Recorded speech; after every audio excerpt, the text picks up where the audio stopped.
Hello, today we'll be talking about social media, mobile media, and youth culture.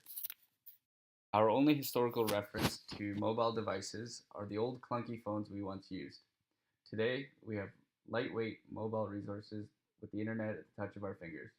Easy access. Vancouver has seen its own fair share of negative impacts of deviant behavior on digital media. For example, the Amanda Todd story, where she ended up committing suicide from bullying and online harassment. Most young people, 12 to 17, access the internet on a daily basis on mobiles and smartphones devices. 78% of teens now have cell phones, 47% of that number being smartphones. 1 in 4 teens are cell mostly users. In comparison, 15% of adults are cell mostly.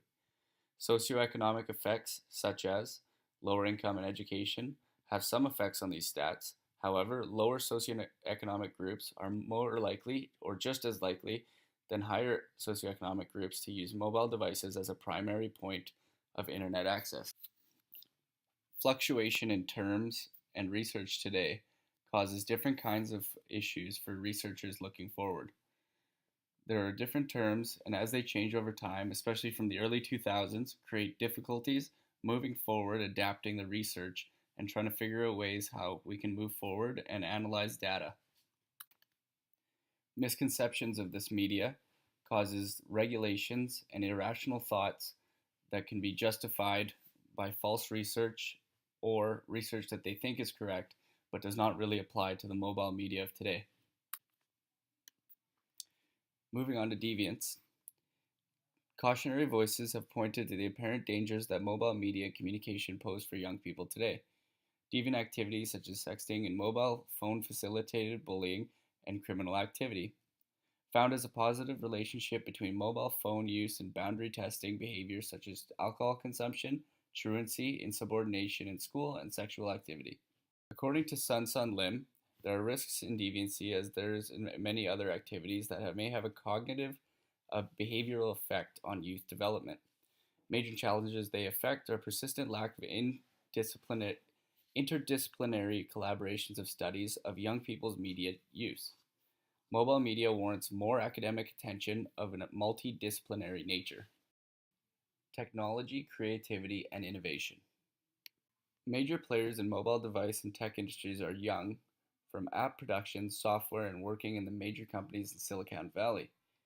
Some giving up higher educations to pursue careers and business opportunities that technology has created, mobile workforce, and infrastructure.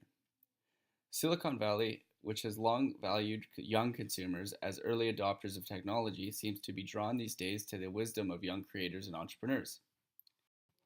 Referring to the image on the screen, which is a graph showing the average age of people working in Silicon Valley right now. As you can see, the top two companies, LinkedIn and Facebook, are hiring people between the ages or of an average age of 28 and 29, showing the value of young people while pursuing the consumer who are also young people. In short, mobile media and youth have created an interesting debate. Popular media sentiment is to be fearful of the effects and expect deviant behavior from youth usage of mobile media. We have seen the extreme positive effects that technology can have on the lives of youth in terms of creativity and the success of young people. However, in Vancouver, we have also seen the negative effects as we have seen young people take their lives from bullying and other sorts of harassment online, as I mentioned with the Amanda Todd case. Thanks for listening. I hope you learned a little today about social media, mobile media, and youth culture in society today.